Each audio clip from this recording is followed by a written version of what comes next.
साथ हैं यूथ नेता, एग्जीक्यूटिव मेंबर भी रखा गया है, इनको स्टेट कोऑर्डिनेटर, को कोऑर्डिनेटर इंडियन नेशनल कांग्रेस की तरफ से जम्मू कश्मीर में दर्शन कुमार जी।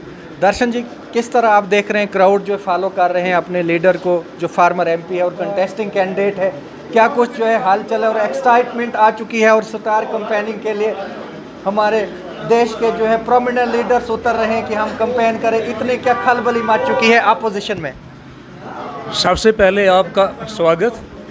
और मैं शुरुआत इस चीज़ से करूं कि कठुआ से लेकर लेह लद्दाख तक देखिए आप, किश्तवाड़ से लेकर कठुआ से लेकर लेह लद्दाख तक देखें, कुपवाड़ा से लेकर किश्तवाड़ तक देखें और पुंछ से लेकर नुगरा तक देखें।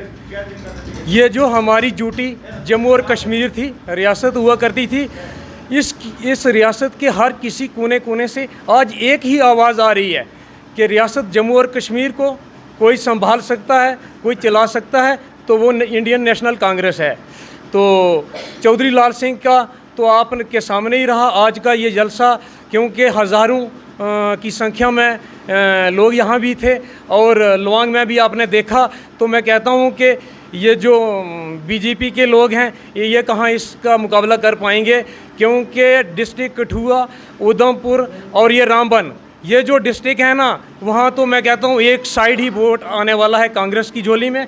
बाकी ये डिस्ट्रिक्ट डोडा रहा तो वहाँ भी मैं कहता हूँ कि 50% वोट जो है वो चौधरी लाल सिंह को है। मैं आपको श्योर करता हूँ कि चौधरी लाल सिंह इस बार 2.5 लाख वोट से जीतने वाले हैं। मैं आपको एडवांस में मुबारक देता हूँ।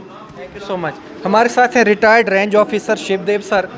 सर, किस तरह आप देखते हैं, पहली बार हम भी देख रहे हैं, आपने भी बहुत सारी उम्र बिताई है, कि इतना क्राउड फॉलो कर रहा है, एक मास मूवमेंट बन चुकी है एक करंट डबल इंजन सरकार के लिए कि हम इसका वे आउट निकालें और क्रूशल इलेक्शन है after the abrogation dilution of 370 और स्टेटहुड का भी बहुत बड़ा मसला है। देखिए, चौधरी लाल सिंह की कांग्रेस में आमद पर बीजेपी तलमला उठी है। अब इनको 101% श्योर हो गया है कि उधमपुर डोडा कठुआ कॉन्स्टिट्यूंसी जो है ये सीट बीजेपी के हाथ से निकल चुकी है। आप लोगों का जन सैलाब देखें, जब 27 तारीख को इन्होंने फॉर्म भरा, पहले भी 2, 4, 6 बार इन्होंने फॉर्म भरे एमएलए के लिए, एमपी के लिए, तो इतनी भीड़ कभी हमने नहीं देखी जितनी भीड़ कठुआ में हमने देखी। कठुआ में कम से कम 60-70 हज़ार आदमी इकट्ठा हुआ था और सबकी आवाज़ यही है कि अब की बार कांग्रेस सरकार, और चौधरी लाल सिंह हमारे कमिंग एमएलए हैं, सॉरी एमपी हैं। तो बीजेपी तलमला उठी है। अब वो सेंटर से कोई किसी बड़े नेता को ला रहे हैं, किसी दूसरे को ला रहे हैं, तो वो झूठे वादे करने वाली जुमलाबाजी सरकार है। कांग्रेस ने आज तक जो कुछ किया है वो हर एक के सामने है। क्या ये कहते हैं कि 14 में ही सब, 14 से बाद ही सब कुछ हुआ? क्या रेलें 14 के बाद ही बनी? हवाई जहाज 14 के बाद ही बने? Hospital, airport, colleges, medical colleges, ये 14 से पहले कुछ नहीं था। तो जैसे ज़िंदगी का आगाज़ ही 14 के बाद हुआ, जैसे ज़िंदगी का आगाज़ ही 14 के साल बाद ही हुआ, पहले तो हम मुर्दा हालत में ही थे। तो कांग्रेस पार्टी का जवाब नहीं है।